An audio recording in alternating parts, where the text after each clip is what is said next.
Hey Gemini, Temperance. Sagittarius card. So you could be dealing with a Sag or have Sag placements in your chart.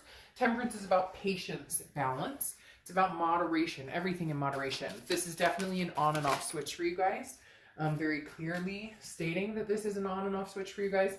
Basically meaning, look, if you're feeling it, you're feeling it. If you're not, you're not. So I feel like there's somebody who may be in contact with you, somebody from your past who has, you know, wanted to conversate with you, wanted to get back in your good graces. And when you're feeling it, maybe you entertain it. And when you're not, you're not. And that's not a conceited thing. Okay. A lot of people might be, well, like, thanks a lot. Like, you know, cross watchers maybe going, well, you know, that's not really fair or whatnot. But it is, because whatever this was that happened before, there was drama surrounding it. There was heartache, heartbreak, a lot of different things going on. And Temperance is saying, I need peace. I need balance. There's been a very fluid kind of sense of needing to regain peace and focus in a lot of reads for the end of this month. So Temperance, again, is just that moderation, saying, you know, I'm willing to talk it out, but I'm not willing to fight. Or I'm willing to talk it out, but I won't listen to bullshit. I won't play games.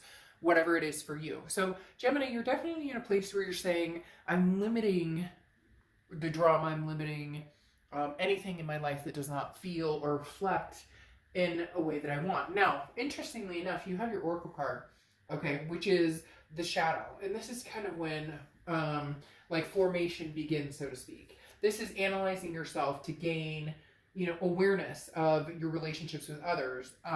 Otherwise you won't evolve. So literally, the shadow card is you saying, you know, where am I going with this? And some of you may be like, they're not contacting me at all. And cross watchers, this can be reversed, but please be nice in the comments because this is Gemini's read, but it can be reversed opposites for you. So my point here is you're doing some deep soul searching, especially with that shadow card. This is really, again, this on and off, this moderation. I'm taking things in stride. If somebody is trying to contact you, it's not necessarily that you'll ignore them or that you are ignoring them if they are contacting you currently. If they aren't, they will be at some point, because there is definitely communication coming in. But this is just saying that you're not like jumping back into anything. You're really trying to figure out where you're headed in the future and who that involves. The next card you have is the Nine of Cups. This is your current energy coming into the end of the month. You really just want good things, Gemini. I mean, you really just are hoping for the best outcome, whether it's new, old, you know, finding somebody new, reconciling with the old, whatever it is, you're just looking for that balance, for some sort of outcome that feels good. You're tired of the negativity. You have literally have this cutoff switch. I cannot explain it to you. They're showing me this like light switch that literally you're like, nope, nope, nope. Whenever things start to get tense or whenever things start to get out of control, you're like, I can't have this right now. I've got so much other, I have so many other things to worry about. I have so many other blessings to be blessed for, to feel, that I don't have time for the back and forth. And for some of you, it's because you know in your heart of hearts that you deserve better and you've deserved better. And you haven't been treated that way. So you're not, before you may have listened to the sob story, or you may have listened to, you know, but I miss you, I love you. And now you're just like, no, like, prove it. If you have something to say, prove it. Now, the Nine of Cups is bliss, it's pleasure, it's fulfillment. And so really that's what you're looking for. Some sort of belonging. You don't need anybody in your life. You're fine being exactly where you are. For some of you, you're working on different things job-wise, or you're spending more time with family, whatever it is. But you don't need somebody right now. You want somebody to kind of complete you, but you want to want them. You don't want it to be like the codependent, I need you to survive, or I need you to thrive. You don't need anybody. You'll do just fine on your own. And you're at that point where you know that based on these. The next card you have is the Knight of Pentacles, which is how you're feeling throughout the rest of the month. And you have very much a sense of, whatever I put my mind to right now, I'm going to make it work. So if you want to meet somebody new, you will meet somebody new. If you want to reignite with the past, you will, but there will be an on and off stopping point, starting point, stopping point, starting point, until you get to a comfortable position where trust is regained or security is back in place. Now, the Knight of Pentacles is somebody who's very willing to work at a relationship. You know that relationships take work, but the Knight is very cautious in who they have those relationships with and who they give their trust to and their heart to. The next card you have is your distant past. So over the past 5-10 years, could be throughout your childhood. And you have the King of Wands. The King of Wands is very moral. Somebody who maybe along the way lost their guidance or lost where they were going or lost who they were. So this is it's coming into my head immediately for you with this, with, you know, I once was lost and now I'm found, Gemini. And this is very profound. And I feel like that's, especially with the shadow card, of redirecting your energy into focusing and analyzing what's good for you and what's not good for you, erasing the toxicities, removing the toxicities, and allowing the blessings to come in. And the King of Wands is saying, remember, you're magnanimous. You're very magnetic. People like you. They care about you. There's this feeling of depression, though, Gemini, that's kind of coming in a wave a little bit in my stomach and in my gut, where it's almost as if you've been in a mindset maybe for a while where you're like, I don't care. I don't care if I, you know, get dressed today. I don't care if I, you know, meet anybody. If I spend the rest of my life alone with 10 cats and a dog, I don't care. But now you're starting to say, no, I do care. And people are very attracted to you, Gemini, and people want to be with you, want to be partnered with you, but you have to want to partner with yourself. And I think you're going through this moment of growth of going, you know, who do I want? And what am I showing other people that I have to offer? Like, basically, a long time ago, a friend of mine, when he was getting married, he had found the one, and they've actually been together for, I don't know, 17, 18 years at this point. And he said to me a long time ago, because he had been having so many problems meeting women, and he said, I finally sat down and I reassessed, and I went, would I date me? And he goes, and then I realized I wouldn't date me. Or I might date me, but I'm not putting out that best side of me. And it's not that hidden, like, honeymoon stage side. It's the true you and what you want. And Gemini, it's almost as if you have this power to really portray what it is you want, and people are going to be drawn to you. It's just finding that self-assurance again and finding that confidence to allow the right people in, and stop allowing the people who don't deserve to soak up your time and energy into your life.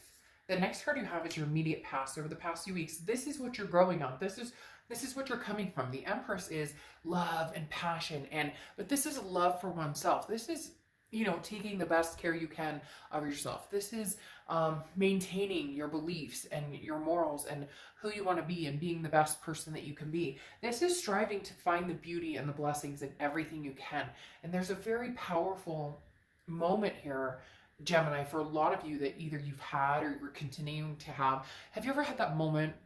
Whew, gives me chills. Have you ever had that moment, just that 30 seconds, right? Okay, just that 30 seconds of everything's gonna be fucking okay. Even if you're in the worst, you just get that moment and you can feel it in your bones and you can feel it in your skin and you can feel it, your hair stands on edge. That is the feeling I'm getting right here when I think about the progression you want to make and where you want to be. This uphill climb, for some of you an uphill battle, but you're like leveling off and the playing field is like open for you to go where you want to go. The next card you have is your distant future. So over the next few months, and you have the Hanged Man. Now, the Hanged Man is about sacrifice and wisdom. This is saying, Gemini, you know what you've sacrificed before, okay? You know what you deserve. You know that what you've given to other people. So the Hanged Man is saying, look, I am willing to sacrifice for the right person. I'm willing to compromise for the right person. In the past, Gemini, you've sacrificed things that you really wanted, whether it's kids or moving in together or even a commitment. For some of you, you're going, holy crap, Dark Job, I couldn't even get like a commitment. They were saying, oh yeah, soon, oh yeah, soon. But they had one foot out, or like constantly the grass is greener scenario. And the Hanged Man is saying, look, you've grown a lot wiser. So you're going to sacrifice. And when I say sacrifice, I mean more like compromise or put yourself out there or be attentive towards somebody who does that with you. The wisdom you've gained here is the fact that you won't do that until you see that coming from somebody else, which means that somebody new or somebody old has their work cut out for them. And rightfully so, because you're at the point now where you have put work into it. Now you're putting work into yourself, and now you know, you're at the point where you expect, if you're going to be with somebody, you want them to put the work into it too, because you already know you'll reciprocate that when that comes around. The next card you have is your immediate future. So throughout the rest, and you have the Seven of Cups. So Gemini, just saying, who you hanging out with, who you having fun with, because literally the Seven of Cups is choices, temptation, options. Now, I don't think that you have had a lack of options per se. I just don't think you've pursued a lot of options. But the Seven of Cups is, again, a temptation of some sort. There's nothing wrong.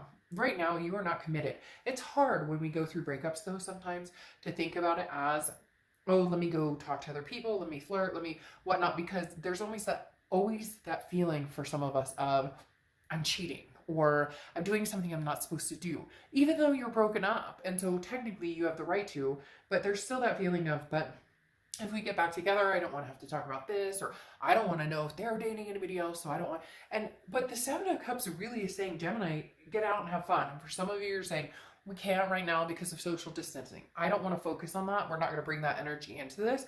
There are other ways. There's online dating, there's FaceTiming, there's all sorts of things I've said in a lot of reads, you know, that I have this cute couple, they're this cute couple and they have friends that they do like happy hour on Zoom or whatever. So there are ways to communicate and have fun and just flirt and feel fancy, you know, fancy free and footloose and enjoy yourself. So the Seven of Cups is definitely saying you have some options out there. However, there is somebody that I think is still here lingering in the past that you're not quite over. However, you're not opposed to something new coming in.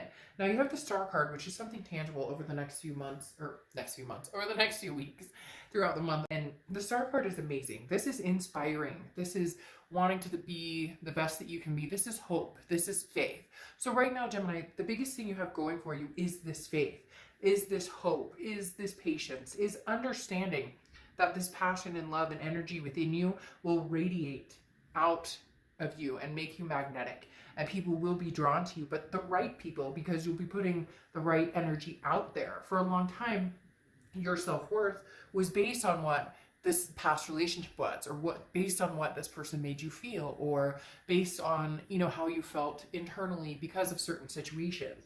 And the Star card is saying you're rising above. You have a very, very, very calming energy right now, Gemini. You have a very just kind of blessed be type energy flow right now. And I really think you should continue in that mentality, because that's the type of energy you're going to bring into your life. Even if it's with an ex and you are practicing that on and off switch where you're like, no, I don't want to hear it. No. You start to, no. You're feeling even at peace with that. The next card you have is the King of Swords. This is how you're feeling throughout the rest of the month. The King of Swords is just justice, truth, like fairness.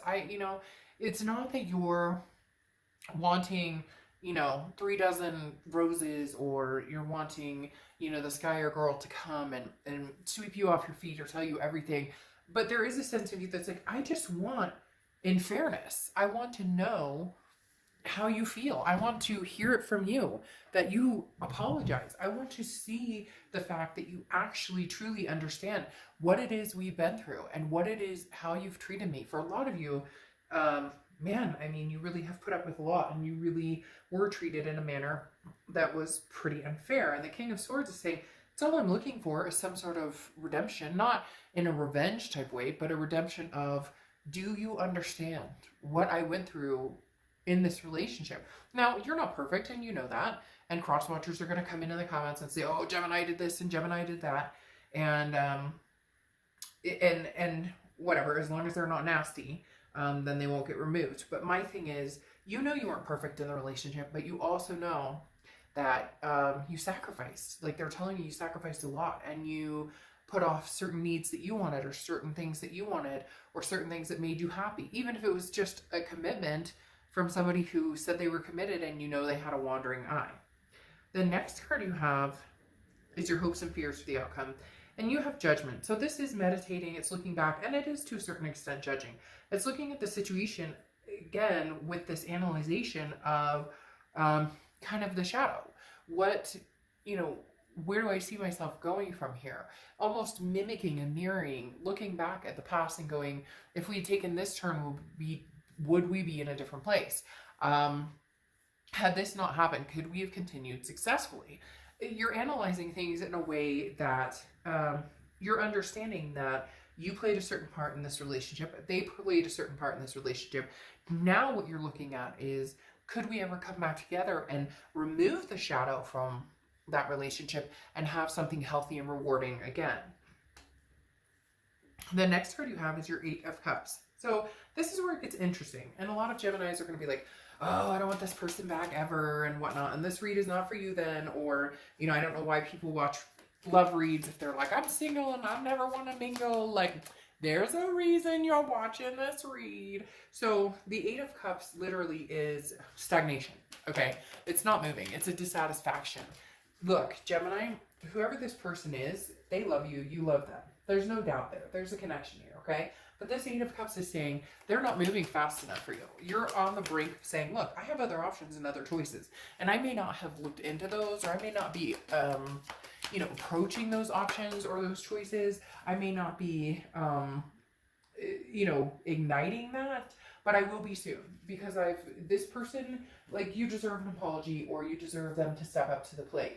They want you, but they want their cake and eat it too. They don't want to have to put max effort in. They want to be able to text you WID or hi or hey or what's up. They don't want to actually have to put the energy into it. And you're at the precipice of saying, you know, I'll no longer placate this energy, or placate you coming back in and out, or telling you love me and then, you know, not talking to me for 2 weeks. You're at the end game of that. What's interesting though is you may have new love coming in, because you have the Ace of Cups, which is new love. It's new beginnings, new friendship. It could just start off as a friendship. Some of you may not be ready to delve into love, and some of you may be. But this is definitely a newness coming in, a new friendship coming in, a new development coming in. And your ex is not going to like this. This ex of yours seems to think that you're here for the long haul, even if they don't say much, or even if they don't put much effort in. And you're at the point where you're not sitting still anymore. You have the Knight of Swords here, which is confrontation, some hostility. You still have some things to say to this person, and you may find that you may be ending this and saying your piece, and it may get a little, you know, ugly. This person is not ready to let you go, but they're not ready or willing or acting in a way that would make anybody feel secure in their intentions. And that's what you need to see. Because then you have the Six of Swords, which is walking away. It's retreating. It's abandoning. It's saying goodbye. You know, I'm leaving this situation behind. Now, it can also represent travel, but the Six of Swords is definitely leaving a situation in. Now, I'm not saying it's permanent, Gemini, but I definitely feel like there's somebody new coming in. I already said you had options, and you're at the point now where this past, even though you love them and you have a connection, you're not interested in sticking it out anymore. You're not interested in seeing what they have to say, because you feel like you've been there, done that. And it's a circle jerk, round and round and round, and it continues to go nowhere. And you're over it. Now you have the Wheel of Fortune, which is divine timing, unplanned changes. This is going to almost be like whiplash for this person. They're going to have kind of a hard time with this, because you're more than likely going to pursue something new, a new avenue, a new person. It could be even moving. It could be new opportunities. This person is going to be very surprised, because they always kind of counted on you being the one, or you being around, or you being somebody that they progress with in life, but they don't actually have to put any work into it. And Geminis don't fly like that, because you have to put work into a relationship. And Geminis, of all people, know that because of the duality, right? Because of the twin. So the Wheel of Fortune is saying right now, divine timing may be pushing you to somebody new. Now you have the Eight of Pentacles here, which is, you're going to be focusing a lot on work. I don't think you're going to be jumping into some major relationship with somebody new, but I do feel like you'll be entertaining new possibilities, new energies out there. There is somebody who's very interested in having conversation with you, possibly dinner eventually or whatnot. They may not be pushing very hard into that, but I think you know that there's somebody who has made their presence known and interested in you. The Eight of Pentacles, as I said, though, is kind of that sticking your head in the sand, almost ostrich type move of, you know, I'm steadfast focused on family and where I'm going, my kids, my fur babies, career, you know, the pandemic, how that's affecting everybody. And so this is you saying, again, that moderation that I was talking about with temperance, that on and off switch. This is you saying, you know, when I feel like seeing somebody or talking to somebody or, you know, having somebody new in my energy, then I will turn that switch on. And when I feel like maybe conversing with the past, if they're contacting you, then I'll turn that switch on. But when I'm feeling overwhelmed or stressed or anxious, I turn that off and I'm full force ahead. Now, you have the Nine of Wands here as your final clarifying card. And the Nine of Wands is stamina. It's very much being able to move forward with an incredible resilience. So the Nine of Wands is saying, look, Gemini, no matter which way you go, you're going to be steered in the correct direction, or you're going to move in the direction that feels good for you. And they're telling me finally. For some reason, they keep saying in my head, finally, Gemini, like, finally, like, you knew, hello, like somebody saying, you know, you knew this was the right move, but it takes us all some time. I mean, it's hard to, you know, make decisions based on our head and what makes sense and what's healthy for us versus our heart and, you know, maybe heartstrings and connections that we have. The Nine of Wands is that, you know, stamina, that strength, that perseverance. Nobody can stop you. And that's really the direction you're heading. You know what you want. You know where you want to go. The question is old or new, and that's what you're really debating. Now, interesting, your oracle card is hello. And this is, there's a world of diversity opening up for you. This is understanding that there are options, that there are other choices, that you're not stuck in one scenario. And again, Gemini, this is really going to bother this person. I'm not going to sugarcoat things. This is going to get under your skin. Under their skin. This Knight of Swords that I was talking about, that hostility, confrontation, may not even be you. That may be them when they find out that you're officially like on the gravy train of, I'm not sticking around for this anymore. Whatever it is you need to do in your life to make yourself happy, do it. Blessed be, you know, love you very much. Thank you for the opportunity to know you. Some of you are going, screw you for the opportunity of knowing you. But at the same time, you've been stuck and it's like you're unstuck. So Gemini, I really do feel like right now you're moving towards the new. And I not thinking your ex is going to dig it all that much. So, all right, Gemini.